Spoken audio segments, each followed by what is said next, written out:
दिखावा अकलियत के नाम पे, इस्लाम के नाम पे यहाँ मुसलमानों से खेलो, इधर जाके हिंदुओं से खेलो।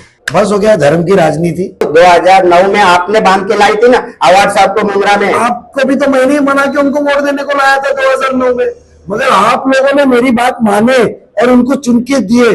तो मेरी आवाम के सामने ज्यादा चलती है, आवाम मुझे पसंद करती है, उसका ही भुगतान हो गया कि मेरी राजनीति में कटिंग चालू हो गई। 1400 करोड़ ऐसा ही आया सभागृह से, 1473 करोड़ रुपया ठाणे महानगर पालिका से ऐसा ही आया क्या? नजीब मुल्ला बैठा था सभागृह में, इसके लिए आया ना। 2-2, 4-4 हजार के प्रोग्राम, इंसानों के प्रोग्राम।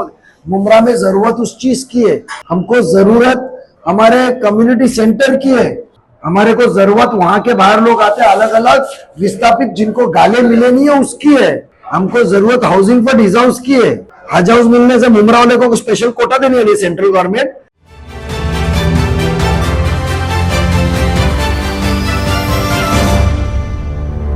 मैं हूँ हिंदुस्तानी भाऊ और आप देख रहे हैं न्यूज़ एफ के। आज हमारे साथ मौजूद है नजीब मुल्ला जी। मुमरा शहर के अंदर 90 दिन में जनता को हॉस्पिटल देने का ऑर्डर दिया बॉम्बे हाईकोर्ट ने, और किस तरह से महानगर पालिका अब इसको पहल करेगी। क्या सीएम एकनाथ शिंदे जी आएंगे हॉस्पिटल की ओपनिंग करने के लिए? क्या सीएम एकनाथ शिंदे जी आएंगे छोटी छोटी ब्रिजों की ओपनिंग करने के लिए? किस तरह से लोगों को यह हॉस्पिटल चालू करके मिलेगा 90 दिन में? पहली बात तो आपके हल्के के अंदर वहां के आमदार ने तो बहुत ही सराहा हॉस्पिटल के मामले में। राष्ट्रवादी कांग्रेस पार्टी ने पहले ही भूमिका ली थी कि वो हॉस्पिटल छत्रपति शिवाजी महाराज रुग्णालय के धरती पे शुरू होना चाहिए। मैं आपको मालूमात के लिए बता दूं कि 3 मार्च 2022 को हमने जो ठहराव किया था, जो ऐते हुए का ठहराव लिया था, जिसके बेस के ऊपर हाईकोर्ट, माननीय हाईकोर्ट ने ऑर्डर दी हुई है, वो ठहराव के अंदर बहुत सी तफसील से वो मेरे हाथ का बनाया हुआ था। और वो ठहराव माननीय महापौर नरेश जी मस्के साहब ने उसको इमीडिएटली इंप्लीमेंट किया। वो ठहराव को इंप्लीमेंट करते हुए उस वक्त के विरोधी पक्ष नेता ने तो सही भी नहीं की, क्योंकि उनको अच्छा काम करना ही नहीं था, ऐसा मेरा आरोप था जब भी। और हमने उसको इंप्लीमेंट किया। उसके अंदर पीला कार्ड, ऑरेंज कार्ड, उसके बाद में नॉन ऑरेंज कार्ड के सब सहूलतें कैसी होगी, रेडियोलॉजी से लेकर हर चीज सहूलत उसमें थी। मगर हॉस्पिटल शुरू करना है, अधूरी मालूमात, अधूरी जानकारी और अधूरे समझाने वाले समझदारी की वजह से हॉस्पिटल का टेंडर निकाला गया। लोगों को मैंने कहा था मुमरा में कि आजकल लोगों को टेंडर में इंटरेस्ट है, कॉन्ट्रैक्टर में इंटरेस्ट है, पर हकीकत में उसका फैज अवाम को पहुंचेगा क्या? शॉर्ट टर्म गेन की उनको फिक्र है, लॉन्ग टर्म गेन की कोई सोच नहीं रहा है। इसके लिए हमने 3 महीना पहले ही माननीय महापालिका आयुक्त को लेखी स्वरूप में दिया था। उसमें हमने हमारी हरकत जताई थी कि हॉस्पिटल शुरू होगा तो गरीबों के लिए पूरा मुफ्त तरीके से शुरू होगा, जो हमारे आदरणीय मुख्यमंत्री साहब ने जो ऐलान किया था कि कोई रुपया 1 रुपया लिया नहीं जाएगा। आप 3 मार्च 2022 के ठहराव में लिखे लाए विना शुल्क, और वो ठहराव के हिसाब से हॉस्पिटल होना चाहिए। वो ठहराव को छोड़ के कॉन्ट्रैक्टर प्रेरित वो हॉस्पिटल का काम लाने का काम किया गया। हॉस्पिटल वालों को, डॉक्टरों को बोला गया तुम टेंडर मत डालो, मगर हकीकत में वो इतनी बड़ी इमला जो बना हुआ है, इतनी बड़ी इमारत बनी हुई है, क्या वहां के आवाम को फैज पहुंचाएगी? ये सोचना एक नुमाइंदे का, एक आमदार का, वहां के लोक प्रतिनिधि का काम होता है। हमने वो विरोध किया। मैं हनीफ कामदार साहब का बहुत ही शुक्रगुजार हूँ, उनको मुबारकबाद देता हूँ कि वो हाईकोर्ट में इस मामले में गए। हम हमारे प्रशासन के लेवल में सियासती तौर पे तो जितना प्रेशर करके रोकने का रोक चुके हैं, अभी तक उनका एग्रीमेंट में होने दिए हैं। टेंडर कब निकला और अभी तक रोके, और इंशाल्लाह हम आगे भी उसको रोकेंगे। और आज ही हमने कमिश्नर साहब से बात करके वो कहा है कि जो रिजोल्यूशन सभागृह ने दिया था उसी तरह से वो हॉस्पिटल की शुरुआत होनी चाहिए, उसी तरह से होनी चाहिए। वो रिजोल्यूशन छोड़ के आप ठेकेदार और वो आमदार की मनमानी, जैसा पहले मुमरा का खर्चे का टेंडर बैठ के प्यून के जैसा बाजू में बैठ के टेंडर निकाले, डरे, ठीक है मैं किया काम तो टक्केवारी में ली, गलत हुआ था। नाले बचे हुए थे, कचरा मुमरा में कितना बदजल हो गया था। कोई प्लानिंग थी लास्ट टेंडर के टाइम पे? कितना एक्स्ट्रा हुआ, कितना एक्स्ट्रा लोगों को पगार नहीं मिला, लोगों के काम के पैसे नहीं मिले, मंजूरी नहीं। हकीकत में कोई भी चीज प्राइवेटाइज करना है या कोई भी चीज करना है तो उसको तफसील में वक्त देना पड़ता है। सुनना पड़ता है और सुन के बैठ के वो काम करना पड़ता है।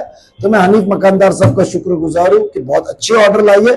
हमारी लड़ाई तो कॉर्पोरेशन में सियासती लेवल पे चल रही थी और मैं ये आवाम को यकीन दिलाना चाहता हूं कि वहां हॉस्पिटल शुरू होगा तो फुल फ्लेज शुरू होगा। उसके लिए हमको हमारे लोगों के खिलाफ भी, सत्ता के खिलाफ भी उतरना पड़ा तो हम उतरेंगे, बट वो हॉस्पिटल हम मुकम्मल तौर पे जो सभागृह की नीयत थी, जो ठाणे महानगर पालिका की सभागृह की नीयत थी, जिस हिसाब से ठहरा हुआ है कि छत्रपति शिवाजी महाराज रुग्णालय का एक्सटेंशन सेंटर करके जो फुल फ्लेज वो तरीके पे जाए, आप वो ठहराव पढ़िए, उसके अंदर मराठी में सब तफसील है, उसी तरीके से होगा जिससे कॉलेज के भी बच्चे जो तालीम हासिल करते राजीव गांधी मेडिकल कॉलेज के, तो वो भी उधर आके ट्रेनिंग ले सकते हैं, अच्छी रास्ता मिलेगी। साथ ही में वो हॉस्पिटल का जो कुछ दिनों पहले एक वाकया हुआ था मैटरनिटी के सिलसिले पे, हमने कमिश्नर साहब को अल्टीमेटम दिया, उन्होंने वो यकीन दिलाया कि बजट के अंदर प्रोविजन होगी कि फुल फ्लेज पूरी मालूमात और पूरे फोर्सेस, पूरे टेक्निकली सब चीज समझ के उतने मैन पावर देके हम वो मैटरनिटी होम शुरू करेंगे गरीबों के लिए वहां। क्योंकि जो मैटरनिटी होम मतलब क्रेडिट लेने का मामला था, प्रेस कॉन्फ्रेंस में स्टेज पे से भाषण करो और आधुरी करो, मैटरनिटी होम शुरू किया गया। बट जो डॉक्टर्स चाहिए, जो 24 घंटे डॉक्टर्स चाहिए, नर्स चाहिए, वो टेक्निकल टीम ही नहीं दी गई थी, उसकी वजह से लोगों को जान गंवानी पड़ी। इसका जिम्मेदार कौन? अधूरे कामों को जो मुमरा शहर के अंदर करते रहे नेता, उनको आपकी आखिरी चेतावनी क्या रहेगी?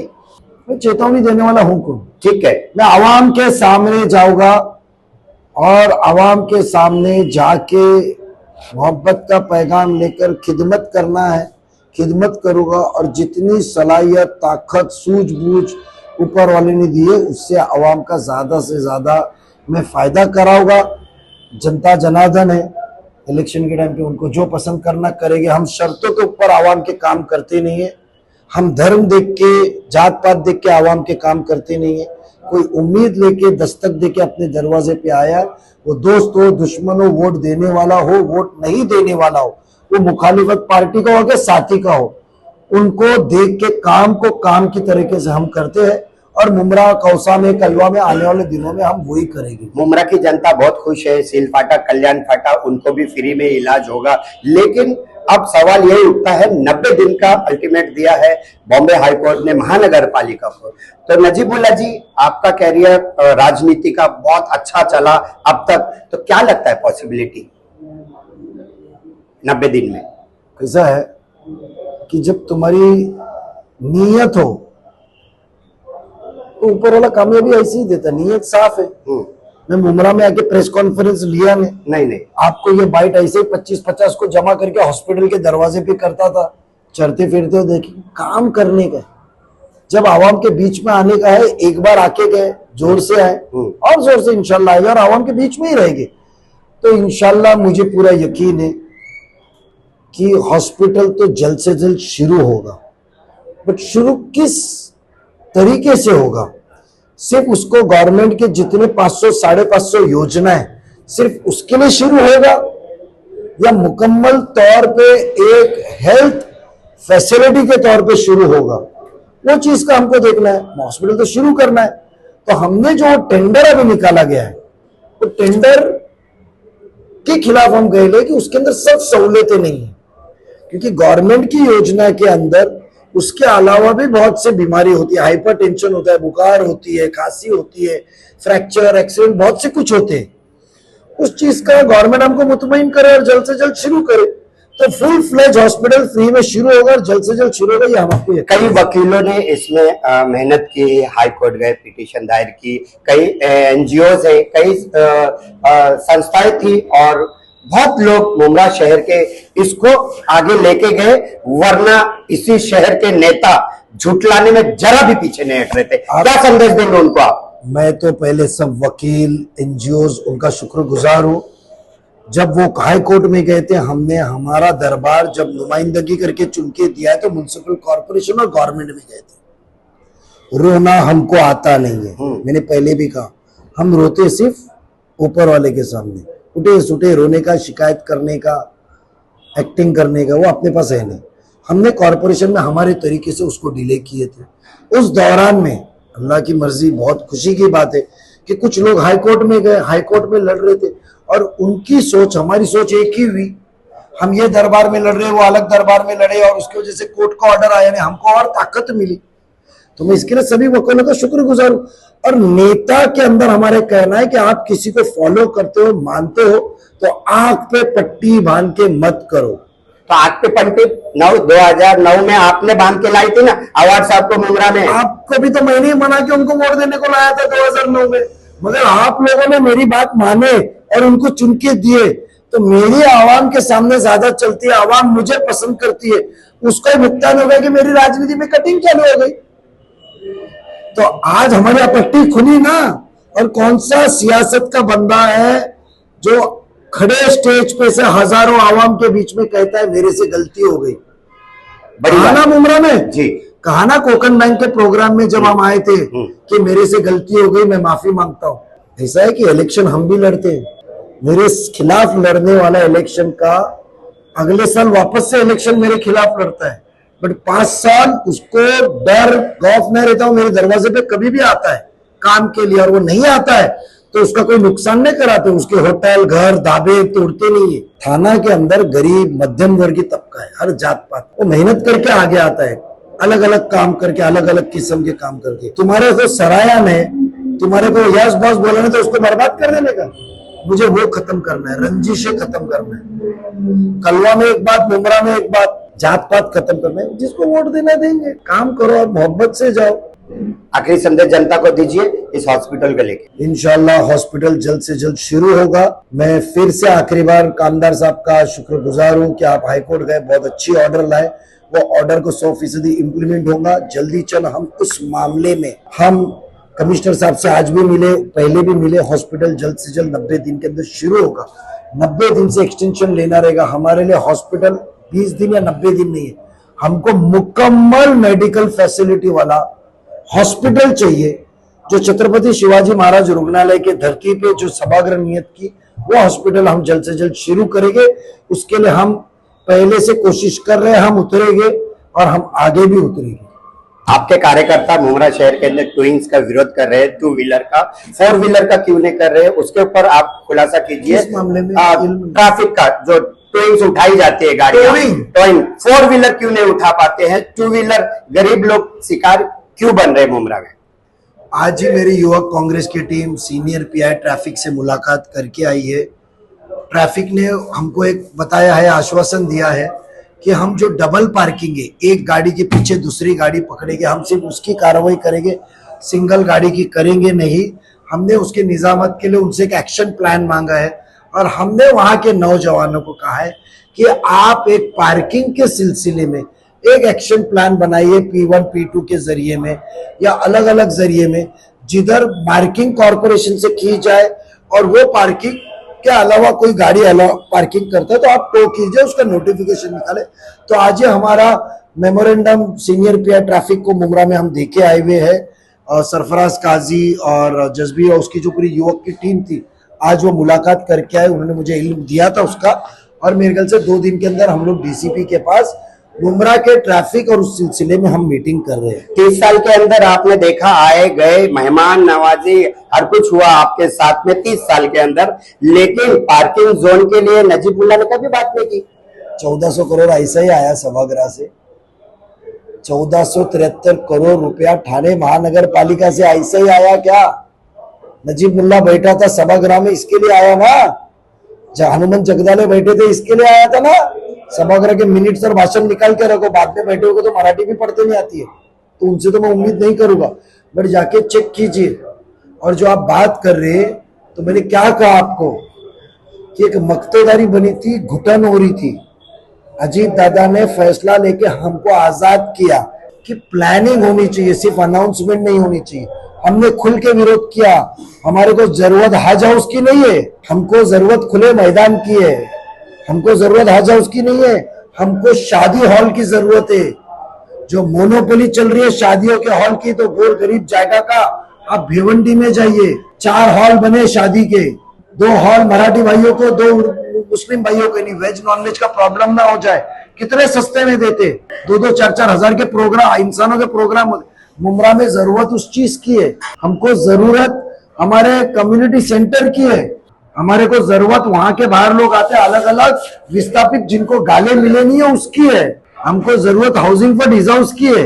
हज हाउस मिलने से मुमरा वाले को स्पेशल कोटा देने वाली सेंट्रल गवर्नमेंट कि 20,000 सऊदी गवर्नमेंट ने मुमरा वाले को 200 मिलने वाले है क्या?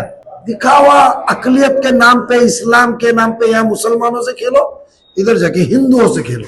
बस हो गया धर्म की राजनीति। धर्म अपने दिल में चले, मिलजुल के चले, खेलने का काम है। उनको लगा कि हज हाउस आने से हमारा विरोध था। जब भी हज हाउस की जरूरत क्या है? हज हाउस है अच्छा, आवाम को जरूरत पूरी होने के बाद में हज हाउस आए, अलग अलग सेंटर्स है, कुछ बेनिफिट रोजगार मिलने वाला है क्या? हज हाउस आने के बाद 500 लोग लगने वाले हैं क्या सेंट्रल गवर्नमेंट की नौकरी? सलाटर हाउस आता तो रोजगार मिलता था। वो हम लाएंगे। पार्किंग जोन भी चाहिए मुमरा वालों को।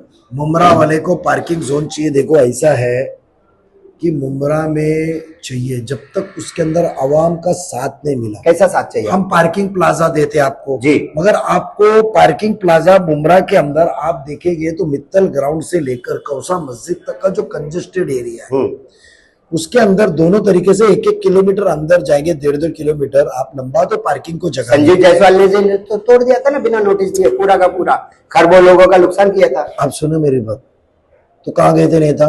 सब थे। आज हमारे था, आज हमारे जिनको आपने लाके छोड़ा था मुमरा में। अरे मैंने गलती कबूल किया ना, उसको आमदार बना के लाके हम लोग, हर कार्यकर्ता ने गलती कबूल किया ना, हर एक कार्यकर्ता गलती कबूल किया ना। ऐसा है, कार्रवाई हमारे इधर भी हुई। 343 घर टूटे, एक भी रास्ते पे नहीं है। पहले पर्यायी जगह दो, दुकान पहले पर्यायी जगह दो, फिर बनाओ। डेवलपमेंट होना चाहिए, रोड वाइंडिंग होनी चाहिए, बट लोगों का रोजगार नहीं छीनना चाहिए, लोगों का घर नहीं छूटना चाहिए। उसके लिए कानून बना हुआ है, रिहेबिलिटेशन। उसके लिए मैं पना छोड़ के, मी यानी मैं छोड़ के हम, अपन, ये होना चाहिए। जब 4 लोगों में बैठोगे, फोन बाजू में रख के लोगों की सुनोगे तो डिस्कशन होता है, कायदा मालूम पड़ता है, ठहराव मालूम पड़ता है, रिहेबिलिटेशन होता है। अब हमने बेड़ा उठाया है, मैक्सिमम जितना हो सके मुमरा के जो विस्थापित है जो रास्ते पे, इंशाल्लाह उनको इंसाफ दिलाने की। कलवा मुमरा के जो विधायक जो है वो बहुत लोकप्रिय थे पहले, और अब विरोध क्यों होने लगा? ऐसे क्या गलती हो गई? तो जनता बताएंगी ना यार, वो तो जनता बताएंगी। अब जनता तो जो साथ रहने वाले आनंद परांजपे साहब जैसे जी छोड़ के आ गए, जो कभी भी उनके लिए प्रेस कॉन्फ्रेंस लेके मांगता है उसको आंख पे लेते थे, मांगता है उनके सामने नहीं, मोदी जी से लेके नीचे तक किसी को नहीं छोड़ी, इंक्लूडिंग मी। और वो आज छोड़ के हमारे साथ है, उनको भी किधर घुटन भी। तो आवाम कौन सी बड़ी चीज है? जब साथी छोड़ रहा है तो आवाम तो छोड़ेगी। सूत्रों से मिली जानकारी के अनुसार, सूत्र कौन? हाँ है, खासदार हमारा, आमदार तुम्हारा। हाँ देखो ना, जनता जनार्दन तय करेगी, खासदार भी हमारा रहेगा और आमदार भी हमारा रहेगा। ये मैं आपको बोलूँगा। ये जो सूत्रों के वाले बोलते ना, इन्होंने सुरसरी बंद करे। मुस्लिम एरिया में आके बोलेगा अरे तुम उसके पीछे कहाँ जा रहे, कल मैं जीत के आने वाला हूँ, हिंदू तो उसको वोट नहीं देंगे। और यहाँ हिंदुओं को बोलेगा अरे पूरे मुस्लिम मेरे बाजू से, तुम्हारे वोट वेस्ट हो जाएंगे, तुम मेरे को दो। ये बंद करे, वक्त बताएगा, काम बताएगा। वक्त बताएगा, काम बताएगा। Thank you. Thank you.